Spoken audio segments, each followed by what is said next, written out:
नमस्कार। सत्र 2024-25 की एडमिशन प्रक्रिया शुरू हो चुकी है और जो विद्यार्थी कक्षा 10वीं और 12वीं के एग्जाम दे चुके हैं उनके मन में एक असमंजस की स्थिति है कि हम एक अच्छे विद्यालय फिर एक संस्थान या फिर कोचिंग का चुनाव कैसे करें। इसी संदर्भ में मैं हूं आज न्यूज पॉइंट खैरतल में, मेरे साथ है संस्थान निदेशक आजाद चौधरी सर, स्वागत है आपका। सर, बहुत सारे पेरेंट्स और स्टूडेंट्स अभी माइंड मेकिंग कर रहे हैं, उन कक्षा 10वीं का एग्जाम दे चुके हों चाहे वो 12वीं का एग्जाम दे चुके हों, वो सोचते हैं कि मुझे कौन से विद्यालय में चुनाव मैं करूं और मैं कौन कौन से स्ट्रीम में जाकर के पढ़ सकता हूं। तो न्यूज पॉइंट खैरतल में ऐसे क्या क्या ऑप्शंस हैं जो कक्षा 10वीं और 12वीं के बाद में विद्यार्थी यहाँ एडमिशन ले सकता है। पहले तो मैं सभी उन बच्चों को जिन्होंने 10वीं का एग्जाम दे दिया है उनको बहुत बहुत शुभकामना देना चाहता हूं कि उनका जो उन्होंने सोचा उससे भी बेस्ट उनका रिजल्ट आए। और तमाम वो बच्चे जो बड़े बड़े ख्वाब इस टाइम ले रहे हैं, बड़े बड़े सपने ले रहे हैं और उन सभी के सपने साकार हों, ऐसी मैं दुआ करता हूँ। मैं एडमिशन के लिए उन दिनों में क्योंकि रोजाना पेरेंट्स आ रहे हैं, पूछ रहे हैं सर क्या सब्जेक्ट, बच्चे अभी वास्तव में असमंजस स्थिति में रहते हैं। लेकिन कुछ बच्चों ने सेट कर लिया है कि मुझे मैथ लेना है, मुझे बायो लेना है, मेरे को नीट करना है, मेरे को आईटी करना है, मेरे को क्लैट के जरिए मेरे को एडवोकेट या जज बनना है। लगभग उस फील्ड में वो आ रहे हैं। जैसे किसी बच्चे का कॉमर्स में इंटरेस्ट है, वो अपना सीए की तैयारी करने के लिए वो आ रहे हैं।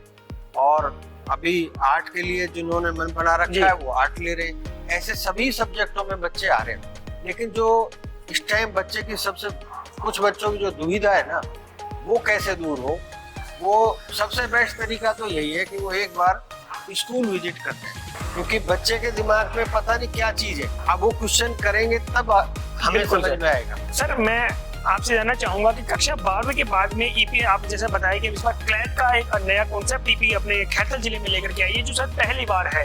क्योंकि पहले क्लैट की तैयारी करने के लिए विद्यार्थी जैसे आज से 4-5 साल पहले जब आपने ईपी फाउंडेशन शुरू किया था, आईआईटी के लिए भी बाहर जाया करते थे। तो इस बार आपने क्लैट और सीयूटी का नया कॉन्सेप्ट लेकर के आए, उसके बारे में जो विद्यार्थी और पेरेंट्स को बताएं। अभी क्या हुआ, 2 साल पहले हमारे ही स्कूल से 10वीं पास करके एक बच्चे को जयपुर जाना पड़ा। बोले सर मुझे क्लैट करना है। बहुत अच्छा है, वो गए, मेहनत की, बीच में हमारी बात भी होती रहती थी। आज उस बच्चे का सिलेक्शन हुआ और उनके साथ और भी कई बच्चे गए, पिछले साल भी गए और कुछ बच्चे रह गए। अब रह जाते हैं तब हमें दुख होता है, सिलेक्शन होता है तो अच्छा लगता है। लेकिन जो रह गए उनकी चीजें हमने बारीकी से समझी। क्लैट के बारे में हमने खुद ने समझा कि इसका किस तरह से अपन यदि करना चाहें तो कैसे कर सकते हैं। जब हमें समझ में आ गया कि क्लैट हम शुरू कर सकते हैं और ये बच्चे जो जा रहे हैं लगभग जिनका मन है, हम उनको खैरतल में ही उनका सिलेक्शन दे सकते हैं। क्लैट 2025 का जो एग्जाम होगा बच्चों का वो दिसंबर में होगा। अब ये बच्चा दिसंबर में एग्जाम देगा तो इनके लिए हमने केवल इतना सा किया है कि आर्ट में जैसे सब्जेक्ट है कुछ उसमें रीजनिंग के भी हैं, वो सारे सब्जेक्ट हैं। इंग्लिश है, रीजनिंग है, लॉ का है, लीगल का भी है। इस तरह से 4-5 सब्जेक्ट हैं, मैथ भी उसमें आएगा। वो सारी हम यहाँ तैयारी कराएंगे और साथ साथ में 11th भी करते रहेंगे, 12th भी करते रहेंगे। बिल्कुल सर। और क्योंकि एक्सपर्ट टीम आ रही है, उन्होंने जिनका 15-15 साल से एक्सपीरियंस है इस फील्ड में, वो लोग आएंगे तो 100% है कि हम सिलेक्शन देंगे ही देंगे बच्चे का।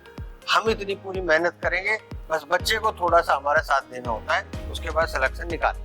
बिल्कुल सर, बहुत अच्छी बात आपने कही कि आपने ये मन बनाया है कि जो पहले 4-5 साल पहले बच्चे आईआईटी नीट के लिए बाहर जाया करते थे वो क्लैट के लिए भी नहीं जाए और उनको जिला खैरतल में ऐसी सुविधाएं मिले। मैं आईआईटी नीट से जुड़ा हुआ आपसे सवाल करता हूँ क्योंकि जनवरी अटेम्प्ट का जेईई मेंस का जो रिजल्ट अपना आया उसमें से आपने बताया कि 24 में से 4 स्टूडेंट्स का आपने क्वालिफाई किया है उसके लिए। ये भी एक बड़ा सिलेक्शन रेशियो है अगर हम औसत देखा जाए तो। ये क्योंकि जब कोचिंग्स की बात अपने दिल्ली, जयपुर, कोटा, सीकर कहीं की भी करें तो कुछ पॉइंट 0 पॉइंट कुछ में सिलेक्शन रेट होता है। तो ये ऐसा खैरतल जिले में कैसे संभव कर पा रहे हैं आप? इसके लिए देखो, बच्चे में जैसे जोश और जुनून होता है ना कि सर मुझे करना है जी, वो बच्चे कर लेते हैं। क्योंकि यहाँ उनके लिए सुविधा के लिए हमने वो ही टीचर ले आए जो वहाँ पे कोटा में पढ़ा रहे थे, उन्हीं टीचरों को यहाँ ले आए। अब कई बच्चे तो रियल में एक बार तो ऐसा हुआ कि वो बच्चा भी साथ आ गया जो खैरतल का बच्चा था टीचर के साथ साथ। मैं कहा बेटा आप तो वहाँ गए थे, बोलो सर अब हमें असलियत का पता लगा कि जिनसे वहाँ हम 1.5-2 लाख की फीस दे रहे थे, जिस कोचिंग में पढ़ा रहे थे, वो टीचर यहाँ आ गए। तो अब हमें इतना तो पता लग गया कि इस रेंज के टीचर भी आप लोग रखते हैं जी। तो यहाँ इसीलिए सिलेक्शन होता है। वो बच्चे बता रहे हैं जो वहाँ जाके और वापस आए। बिल्कुल सर, मैं इधर ध्यान दिलाना चाहूंगा आपका कि ये अपन देख पा रहे हैं, हम हमारे कैमरामैन साथी से भी कहेंगे वो दिखाएं एक बार, ये जो अंकित देव, रिया गुप्ता, विभा गुप्ता, यानु गुप्ता, IIT PHU हैदराबाद, ये इतने सारे सिलेक्शंस जो ये कहते हैं ना कि बड़े जो कोचिंग होते हैं जहाँ पर हजारों की संख्या में विद्यार्थी पढ़ते हैं और एक यहाँ पर अपने स्पेसिफिक जो बैच होते हैं वहां से विद्यार्थी पढ़ते हैं। तो ईपी में कब से जो नए बैच शुरू होने जा रहे हैं और क्या उसकी एडमिशन प्रक्रिया है 2024-25 के लिए, मैं आपसे जानना चाहूंगा ईपी फाउंडेशन के बारे में। अभी फाउंडेशन में हमने पिछले 3-4 साल पहले ही स्टार्ट किया था, तो वहां से सिलेक्शन स्टार्ट हो गए थे हमारे पहले ही साल जी। और हर साल जितने भी बच्चे एग्जाम देते हैं उनमें से ज्यादातर बच्चे जो मेहनती होते हैं उनका सिलेक्शन निकल जाता है। अब उसमें जैसे लास्ट ईयर की बात करूं तो ये 4 बच्चे हैं जिनका IIT में निकल गया जी। तो 4 बच्चे 24 बच्चे में से IIT में एडवांस में निकलना देखो काफी शानदार रिजल्ट कहलाता है। और उसके बाद NIT में भी वो 4-5 निकले जी। इसका मतलब है उन 24-25 बच्चों में से इतने बच्चों ने मेहनत की थी, उनको आराम से रिजल्ट निकल। यही बच्चे यदि कोटा जाते, सीकर जाते तो पता नहीं क्या क्या इनके साथ समस्याएं आती।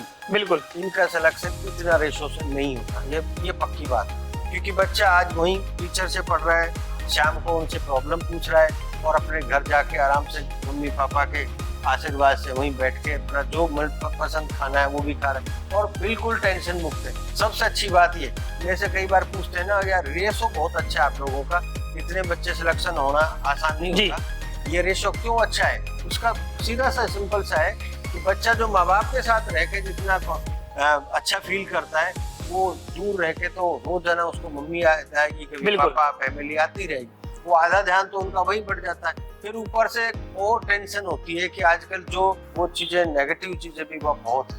बिल्कुल सर। और उसकी वजह से उनके सिलेक्शन रुक जाते हैं। यहाँ तो सब कुछ है, टीचर भी वही है जो वहाँ पढ़ा रहे, वो यहाँ आ गए टीचर, हालांकि महंगे आते हैं पर सिलेक्शन देना है तो महंगे टीचर तो आएंगे ही आएंगे। बिल्कुल सर, मेरा एक अंतिम सवाल आपसे, ईपी में 2024-25 में जब मैं स्कूल की बात करूँ चाहे फाउंडेशन की बात करूँ, कौन कौन सी कक्षाओं में कौन कौन से आपके कोर्सेज हैं, कितने तारीख से चालू हैं और एडमिशन प्रक्रिया कब से चालू है और पेरेंट्स के लिए आप क्या मैसेज देना चाहेंगे? नहीं, अभी तो सारे फील्ड में IIT, नीट में और क्लेट में और हमारे CA में सभी में हमारे यहाँ एडमिशन चालू है और अभी डेमो की क्लासें स्टार्ट हो गई है। आप आ सकते हैं, फ्री डेमो है, कोई चार्ज नहीं होता और आप तसल्ली से पहले देखें फैकल्टी कितना अच्छा पढ़ा रही है। जब आपको यकीन हो जाए कि हाँ अब बेस्ट है यहाँ, तो अब एडमिशन ले, तब आप एडमिशन ले लें, कोई दिक्कत नहीं। क्योंकि हमारे रिजल्ट्स ही कई सालों से ये बता रहे हैं आपको कि आपको सोचने की ज्यादा जरूरत है। तो अगर आप भी कक्षा 10वीं और 12वीं का एग्जाम दे चुके हैं और आप भी अपने जिले खैरतल में एक बेहतरीन संस्थान का चुनाव करना चाहते हैं तो एक बार आप इंजीनियर्स पॉइंट खैरतल के क्लासेज का अवलोकन अवश्य करें। धन्यवाद।